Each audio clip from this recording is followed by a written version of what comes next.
Good afternoon, everyone. Welcome to my final press conference of the year, I think. But certainly appreciate the work that you do on behalf of the American people, consistent with the First Amendment and the important work the media and the Fourth Estate does to communicate information to the American people, what's happening on Capitol Hill, and keeping them informed in the best way possible. Throughout this year, House Democrats have repeatedly made clear that we are ready, willing, and able to find common ground in a bipartisan way with our Republican colleagues on any issue in order to make life better for the American people. And that's exactly what we have done. Anything productive that has happened in this Congress, which is not much because of the extreme MAGA Republicans, has occurred because House Democrats have led the way. In May, we avoided a catastrophic default on our nation's debt that would have crashed the economy and triggered a job-killing recession because House Democrats provided a majority of the votes necessary to pass the Bipartisan Fiscal Responsibility Act. In September, it was House Democrats who prevented a dangerous government shutdown that would have hurt the American people and ensured that there would be $16 billion in funding for disaster assistance when House Democrats provided a majority of the votes to get the continuing resolution over the finish line. In mid-November, it was House Democrats, once again, to the rescue, who provided a majority of the votes necessary in order to ensure that the Farm Bill didn't lapse and that we avoided a government shutdown that would have hurt hardworking American taxpayers when House Democrats provided a majority of the votes necessary to pass a continuing resolution. And once again, on the final day of this do-nothing Republican Congress, thankfully, House Democrats provided a majority of the votes necessary to get the National Defense Authorization Act over the finish line.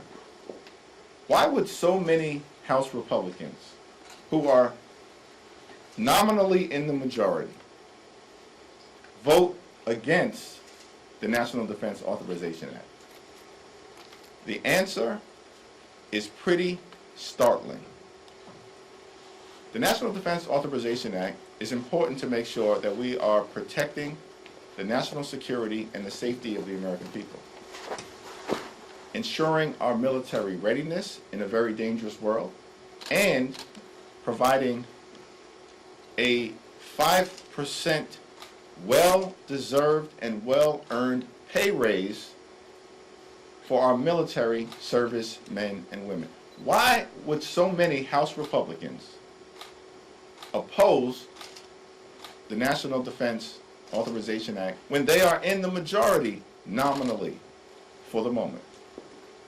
It is because we were able to successfully remove efforts by extreme MAGA Republicans to further criminalize abortion care and stop military service women from receiving the support necessary to seek reproductive health care in other states when they are stationed in places like Texas. On this week of all weeks, when we've seen the cruelty of right-wing extremists unfold in terms of reproductive freedom in Texas before the entire world, clearly necessitating the need to ensure that military women who have no choice other than to serve, when assigned to places like Texas, have the opportunity when necessary to make their own reproductive health care decisions and travel to other states on this week of all weeks?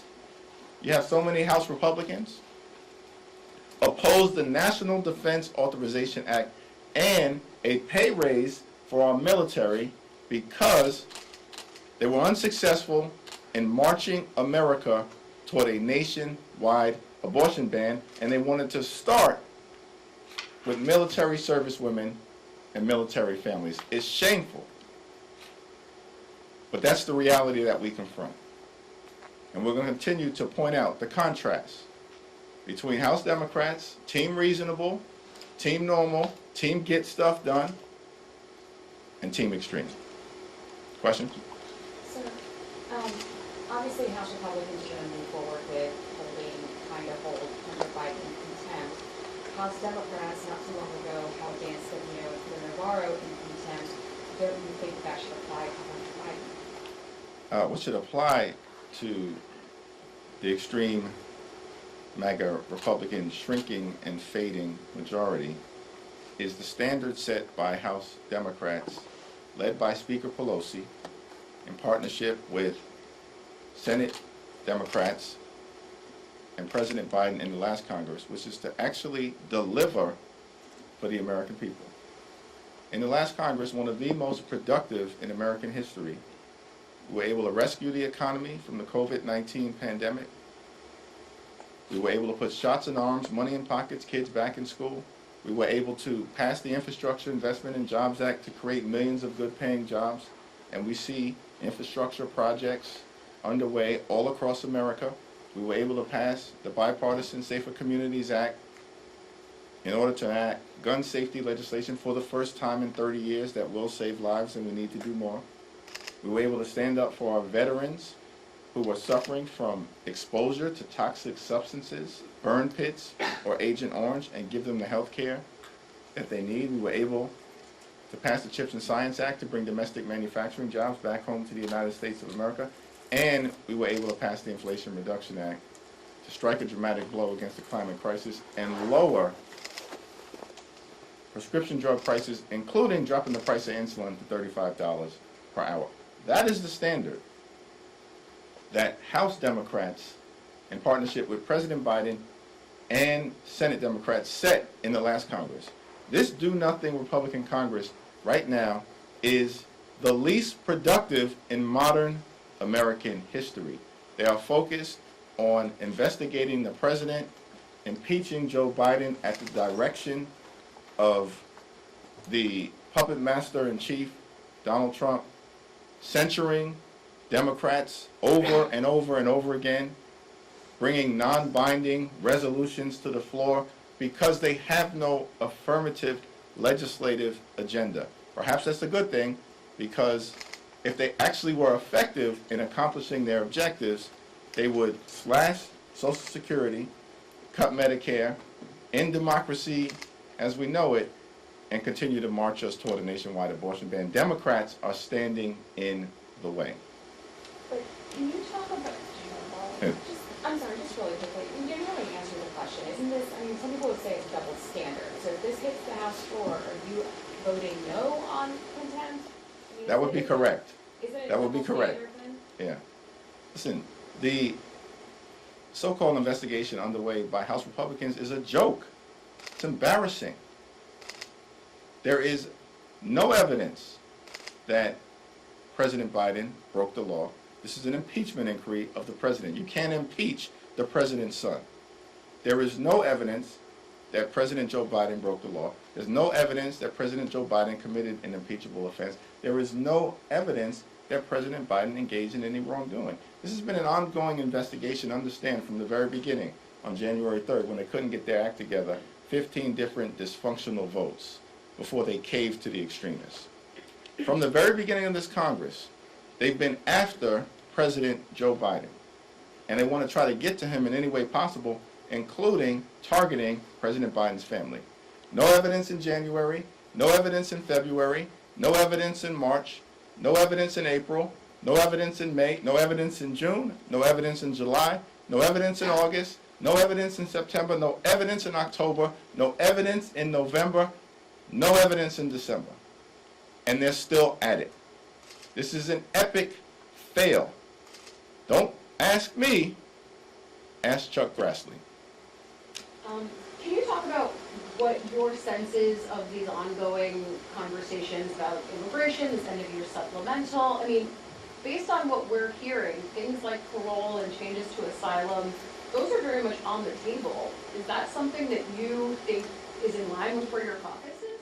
It's been our view that we have to get the national security supplemental funding request over the finish line, and that it is irresponsible that extreme MAGA Republicans who are bending the knee to the pro-Putin caucus that is growing in intensity amongst Republicans in the House and in the Senate have irresponsibly injected other items, albeit we understand the need to address the situation at the border, but nonetheless have injected other items into this discussion, complicating our ability to provide for America's national security.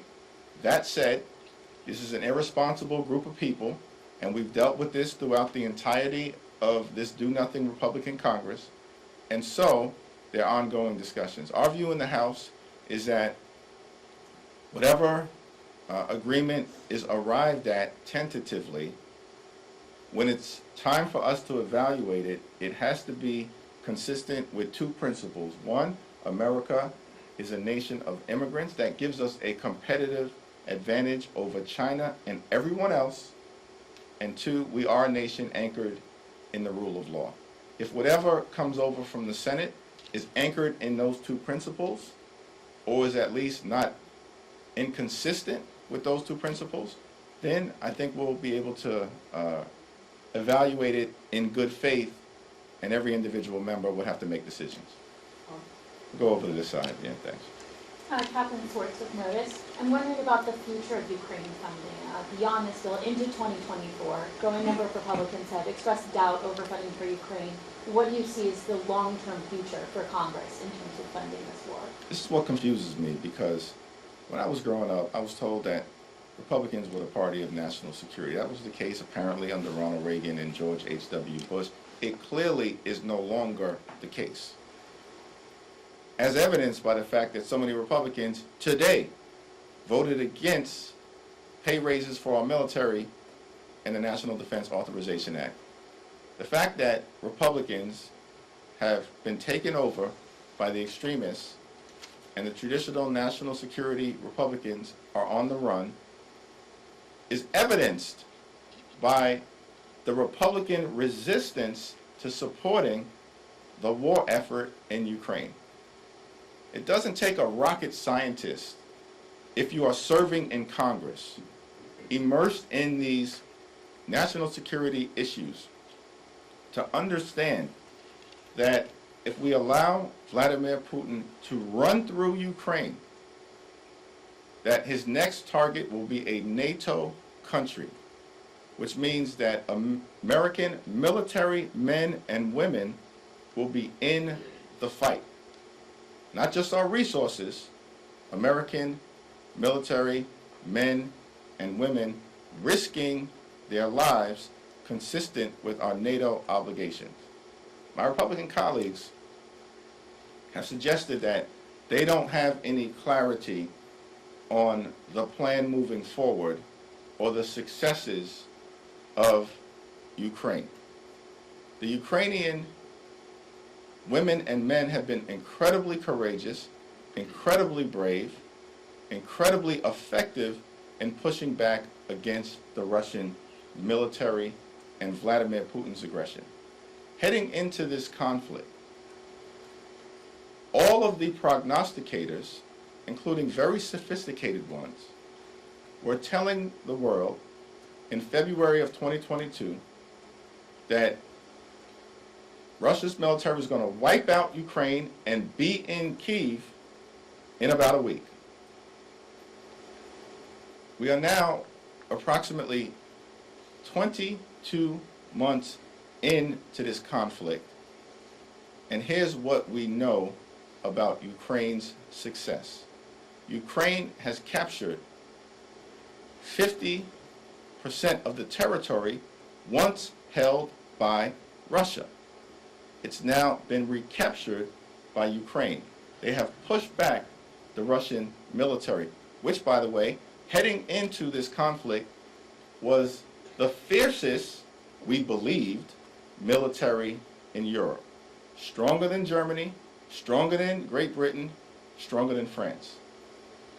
The bravery of the Ukrainian military, with support from the United States against great odds, has resulted in more than 300,000 casualties being inflicted on the Russian military.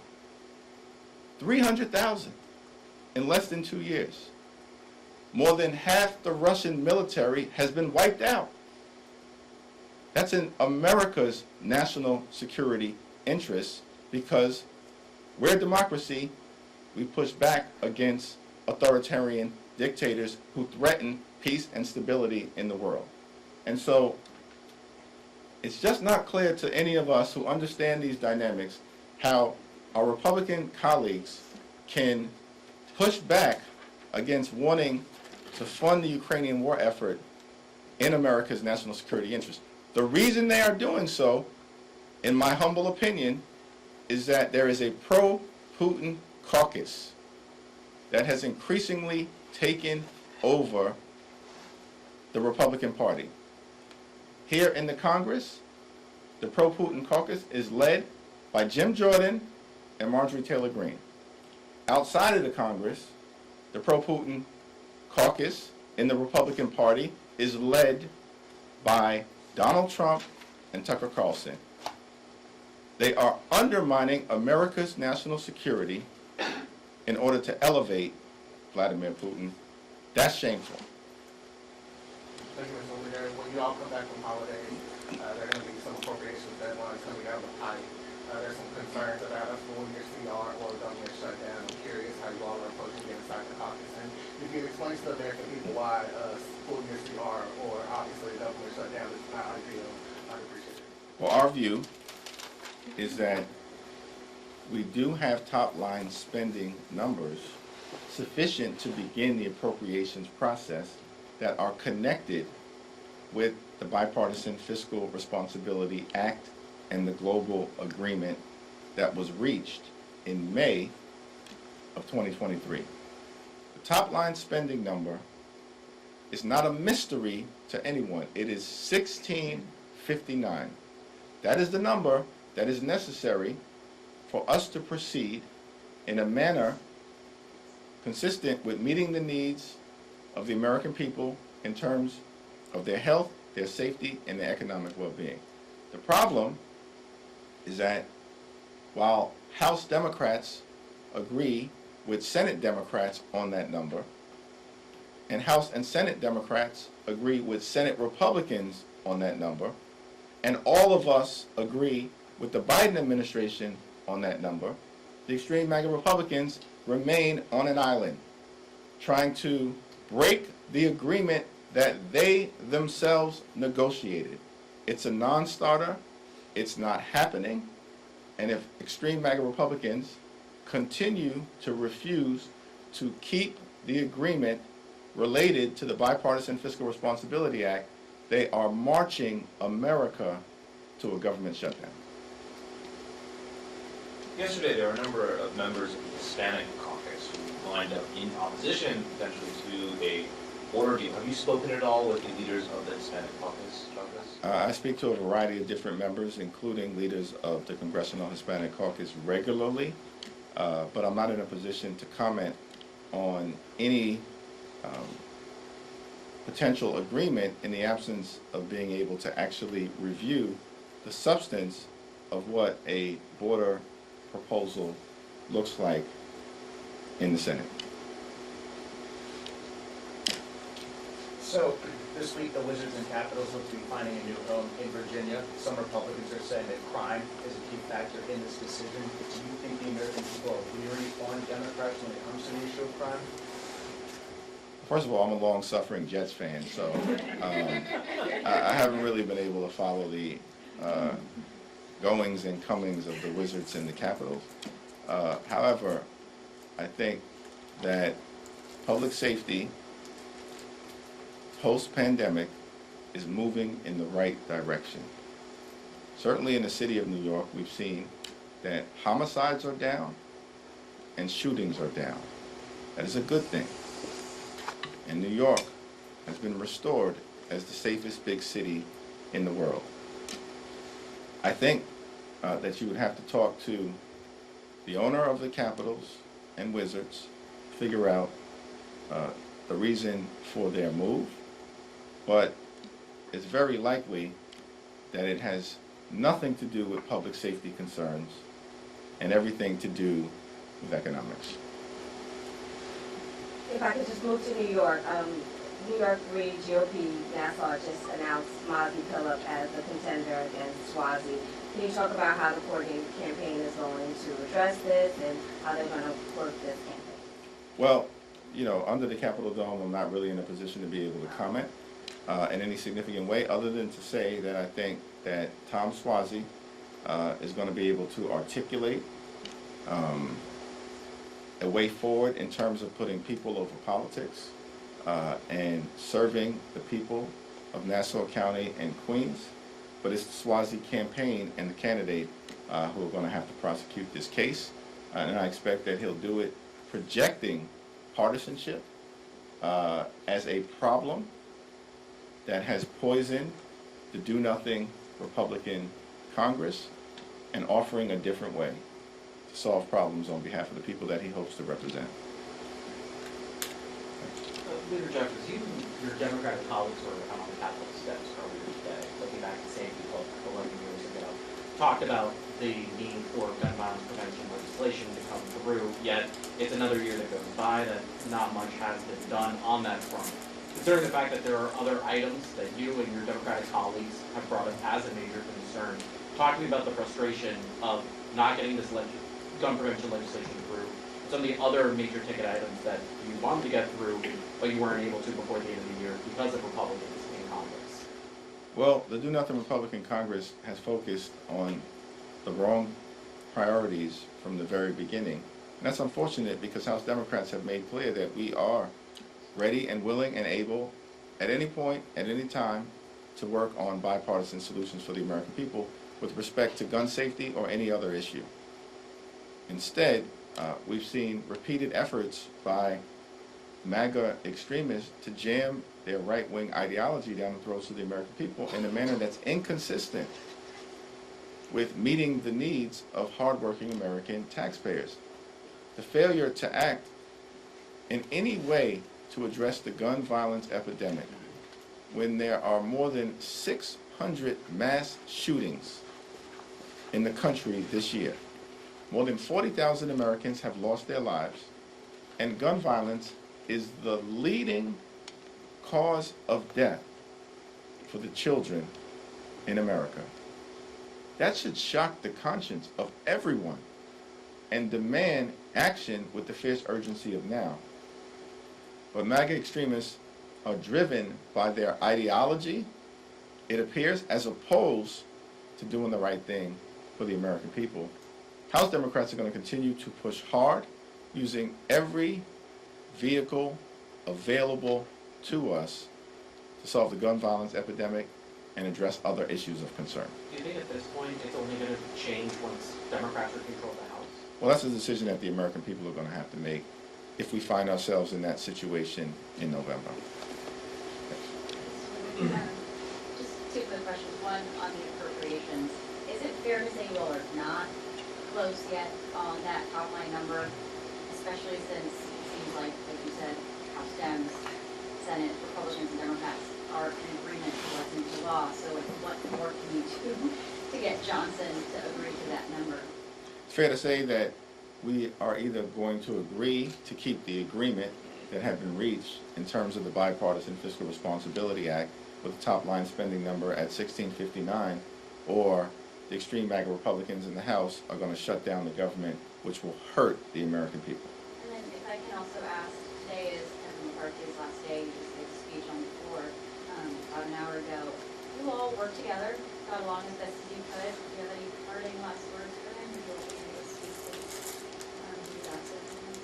We have been in communication, but I will say that we had a very positive working relationship.